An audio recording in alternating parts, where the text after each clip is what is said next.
మహర్షులు కావడానికి ఏముంది? ఇలాంటి నది ప్రవహిస్తుంది, నది ప్రవాహం జరుగుతుంది, చాలా వేగంగా ప్రయాణం చేస్తుంది, నది ప్రవహిస్తుంది.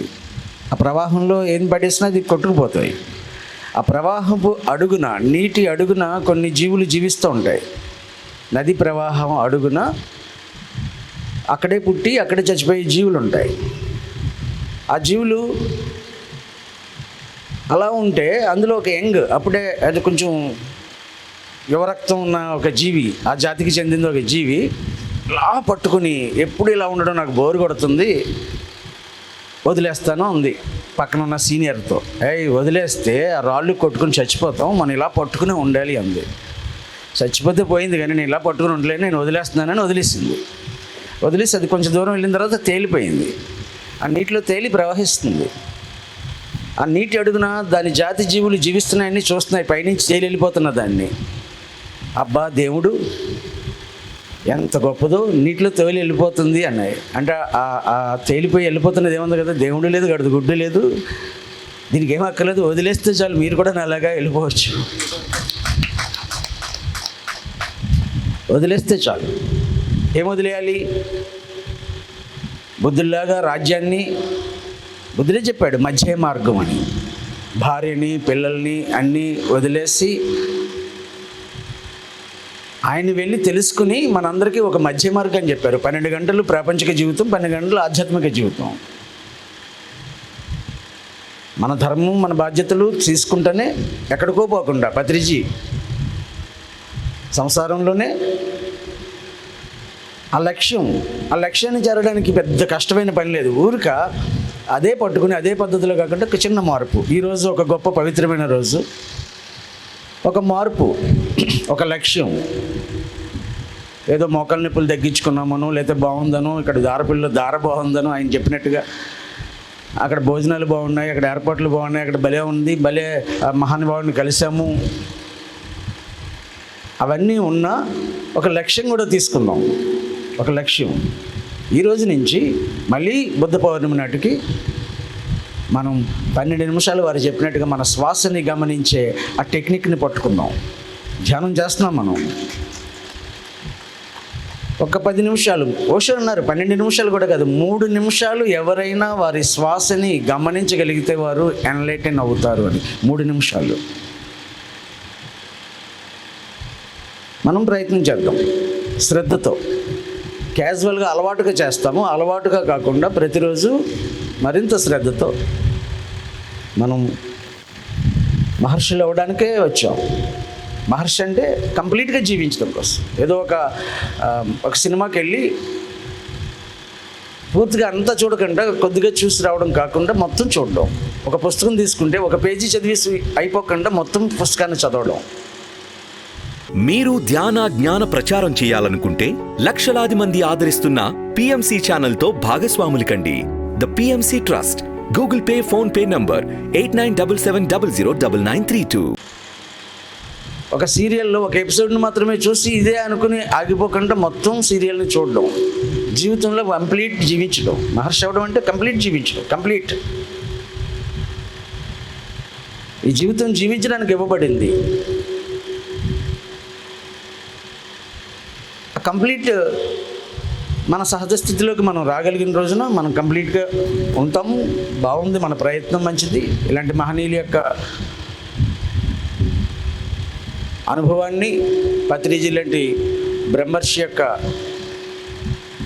సాంగత్యాన్ని, వారి యొక్క స్పర్శని, వారి చేతితో వండిన వంటని, ఆయన వడ్డించిన భోజనాన్ని తిన్న మనం కాకపోతే ఎవరు అవ్వగలరు? మహర్షులు.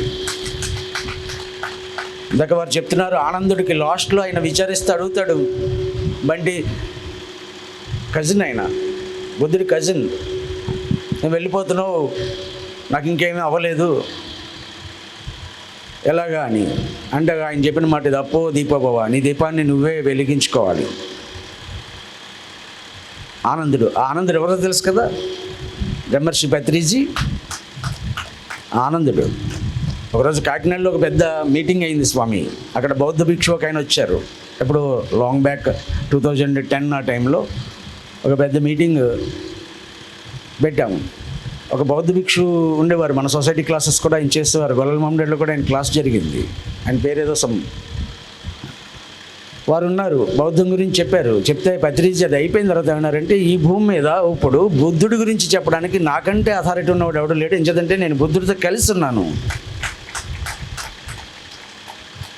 నేను తర్వాత ఆయన్ని అడిగాను, సార్ మీరు బుద్ధుడితో ఉన్నారు కదా, అప్పుడు నేను ఎక్కడ ఉన్నాను అని.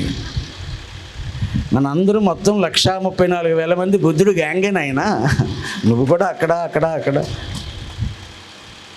ఇక్కడ ఎవరైతే ఒక గూటి పక్షులు ఒక చోట చేరుతాయి, మనందరం ఆ గ్యాంగే, అందరం కలిసి ఈ భూమి మీద ఏడుపు లేకుండా చేయడం కోసం మనం వచ్చాం. ఈ భూమి మీద ఇంకెవరు ఏడవడానికి వీరలేదు. అలాంటి మహనీయుడిని చేరాము, ఆయన్ని విన్నాము, ఆయనతో కలిసి ప్రయాణం చేస్తాం. ఇప్పుడు మరింత బాధ్యత మన మీద ఉంది. ఇప్పుడు ఆయన నుండి మనం నడుపుతారు అనుకున్నాం, వారు భౌతికంగా వెళ్ళారు. మనందరం మిగిలిన వాళ్ళందరినీ నడిపించాలా, మిగిలిన వాళ్ళందరికీ తెలియచేయాలి. ఎప్పుడు తెలియచేయడానికి మనకు ఆ శక్తి వస్తుంది అంటే,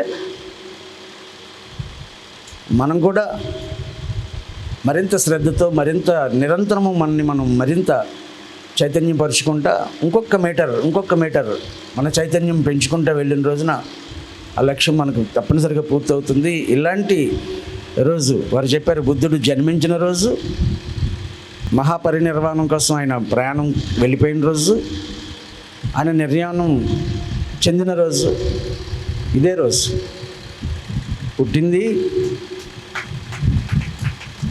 ఆయన ఎన్లైటన్ అయ్యింది. 6 సంవత్సరాలు అందరూ చెప్పిన అన్నీ చేశారు ఆయన. 6 సంవత్సరాలు ఈ భూమి మీద ఎన్ని ప్రక్రియలు ఉన్నాయో అన్నీ చేశారు. ఎంతమంది ఏమేమి ఉన్నాయో అన్నీ చేశారు.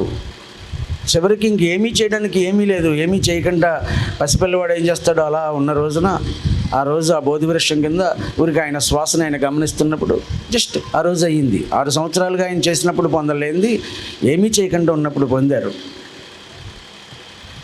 వెంటనే 42 సంవత్సరాలు ఏ ఒక్క చోట ఉన్న చోట ఉండకుండా అన్ని ప్రాంతాలు వెళ్తా అందరికీ తెలియజేసి, వేల మందికి తెలియజేసి, మహనీయులు అలాగ మనం అయిపోవాలని కాదు, కానీ ఇలాంటి మహనీయుల స్పర్శలో, ఆ వైబ్రేషన్లో ధ్యానం చేస్తే ఎంత అద్భుతంగా ఉంటుందో.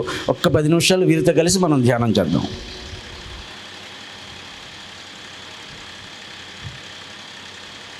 హాయిగా కూర్చుందాం.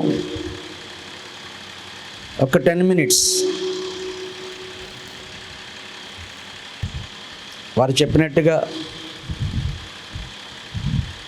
ఎన్ని అంకెలు లెక్కబెట్టే వరకు మన మనస్సు ఆలోచనల మీదకి, శబ్దాల మీదకి, గతంలోకి, భవిష్యత్తులోకి వెళ్ళకుండా కేవలం శ్వాసని గమనిస్తుందో, 1, 2, 3 శ్వాసలు, 4 శ్వాసలు,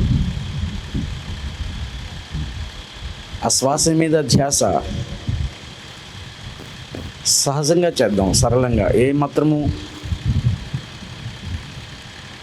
ఏ బిగింపు వద్దు.